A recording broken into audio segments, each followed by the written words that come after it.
नदिया जिले के शुभनगर इलाके में जलंगी नदी के किनारे पिकनिक मनाने गए तृणमूल कांग्रेस के नेता और वकील राजा दुबे विवादों में घिर गए हैं। उनकी पिकनिक में शामिल एक व्यक्ति अग्निशस्त्र के साथ उसकी तस्वीर सोशल मीडिया पर वायरल हो गई है, जिससे राजनीतिक गलियारों में हड़कंप मच गया है। भाजपा ने इस मुद्दे को लेकर तृणमूल कांग्रेस पर तीखा हमला बोला। भाजपा नेता संदीप मजूमदार ने कहा, अग्निशस्त्र और बम तृणमूल कांग्रेस की निजी संपत्ति बन चुके हैं। ये किस तरह का राज्य है जहाँ कानून के रखवाले के साथ ही भी हथियार को लेकर घूमते हैं। पुलिस प्रशासन तृणमूल का गुलाम बन चुका है और सत्ताधारी दल के खिलाफ कोई कार्रवाई नहीं कर रहा है। इस विवाद पर प्रतिक्रिया देते हुए तृणमूल नेता राजा दुबे ने वायरल तस्वीर को साजिश करार दिया। उन्होंने कहा, मैं पिकनिक पर जरूर गया था, लेकिन वहां ऐसा कोई व्यक्ति मौजूद नहीं था जिसके पास हथियार हो। ये तस्वीर फोटोशॉप की गई है ताकि राजनीतिक फायदा उठाया जा सके। तस्वीर की कोई सच्चाई नहीं है। घटना पर बार एसोसिएशन ने भी चिंता व्यक्त की है। एसोसिएशन ने कहा कि हम इस घटना की निंदा करते हैं, लेकिन तस्वीर की सच्चाई को लेकर संदेह है।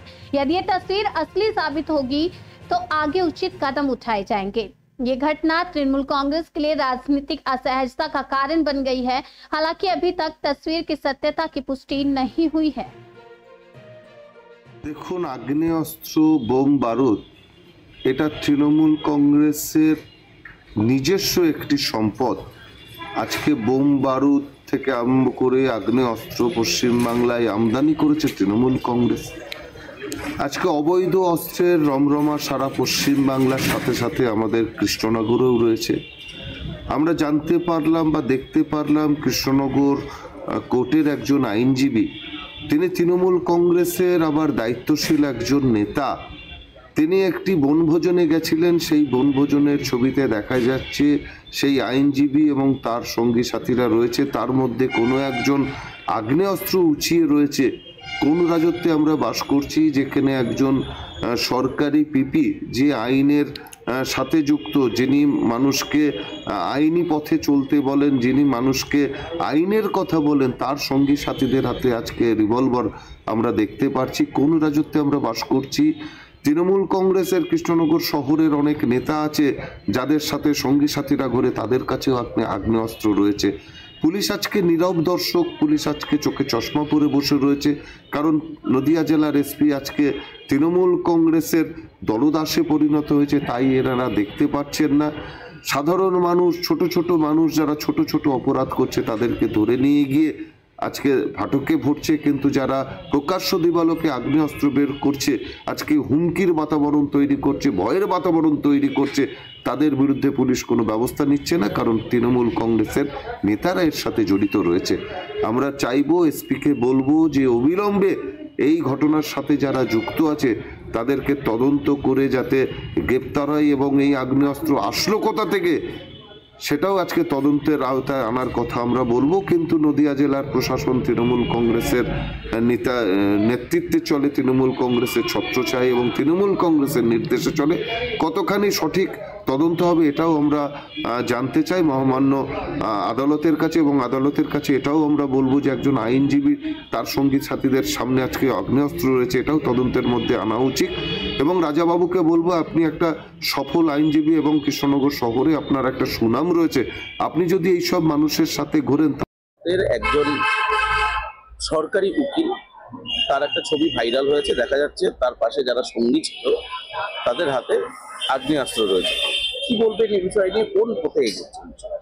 দেখুন, এখন যেভাবে ছবি ভাইরাল হচ্ছে বা যেগুলো ফেক নিউজ বলে চলছে, আমরা তাতে বিশ্বাসী নই।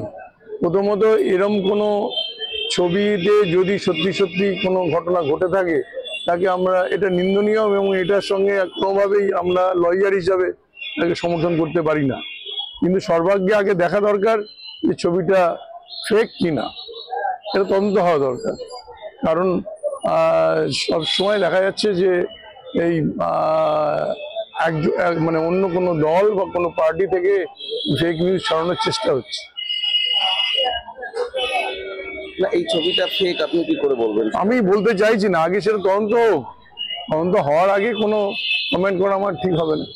তবে এটাকে আমরা সমর্থন করি না। এরকম ধরনের যদি কোনো ছবি পাবলিশ হয়ে থাকে, তাতে যদি কেউ জড়িত থাকে, সে সাধারণ লোক হোক বা কোনো আইনজীবী হোক বা যে কোনো রাজনৈতিক ব্যক্তিত্ব হোক, এরকম অনৈতিক কাজের সঙ্গে কোনো যুক্ত থাকলে তাকে আমরা সমর্থন করি না।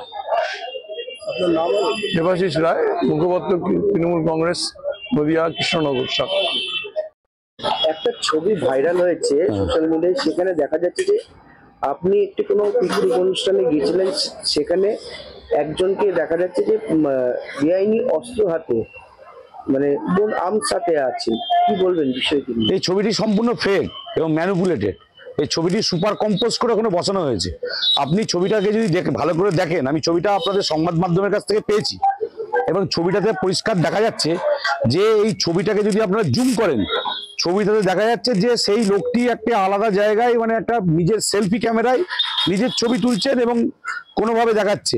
এবং তার মুভমেন্টটা দেখবেন, যখন কোনো ছবি তোলা হয় তখন তার ফোকাসটা থাকে সামনের দিকে। যতগুলো যে কজন আমার বন্ধু বান্ধব ছিল তার ফোকাস ছিল সামনের দিকে, এবার সেই ব্যক্তির ফোকাস হচ্ছে একটা নিজের সেলফি ক্যামেরার দিকে। সেখানে পরিষ্কার বোঝা যাচ্ছে যে ছবিটা সুপার কম্পোজ করে ওখানে বসানো হয়েছে। এটা পুরোপুরিভাবে আমাকে মেলাইন করবার জন্য, আমার রাজনৈতিক এবং আমাকে সামাজিকভাবে হেয় করবার জন্য, আমাকে মেলাইন করবার জন্য এটা পরিষ্কারভাবে এই কাণ্ডটা করা হয়েছে। আমার বিরোধীরা এই কাণ্ডটা করেছে। চক্রান্ত শিকার বলে মনে করছে? একদম অবভিয়াসলি। এতে কিছু দেখুন, আমি একজন আমার একটা সুনাম রয়েছে কৃষ্ণনগরে, আপনি জানেন যে বিভিন্ন মামলার ক্ষেত্রে আমি বিভিন্ন জনকে অনেক বেনিফিট দিয়েছি। এতে কিছু লোক ঈর্ষান্বিত হয়েছে, তারা মদত দিয়েছে। আমি জানি প্রকৃত ঘটনা, আমি এই নিয়ে অভিযোগও করেছি, এই নিয়ে আমি নির্দিষ্ট অভিযোগ করেছি, কোতোয়ালি থানাতেও অভিযোগ জমা দিয়েছি, সাইবার ক্রাইম পিএসও অভিযোগ জমা দিয়েছি। পুলিশ প্রকৃত ঘটনার তদন্ত করুক, সত্য উদ্ঘাটিত হোক। আমি চাই ঘটনার সত্য উদ্ঘাটিত। আমি চ্যালেঞ্জ করে বলছি যে এই ছবিটা আমরা কোনো বেআইনি লোককে আমরা কোনো এন্টারটেনও করি না। প্রতি বছর জানুয়ারি মাসের 1 তারিখে আমাদের কয়েকজন বাল্য বন্ধুকে নিয়ে আমরা পিকনিক করি। সেখানে আমরা এমন কাউকে এন্টারটেন করবো কেন? যে কজন ছিল ওখানে পিকনিকে সে কজন নিজ নিজ ক্ষেত্রে কর্মক্ষেত্রে প্রতিষ্ঠিত, এবং তারা এই সমস্ত লোককে কেন এন্টারটেন করবে? এবং এটা সম্পূর্ণ ফেক এবং আমাকে মেলাইন করবার জন্য এটা করা হয়েছে।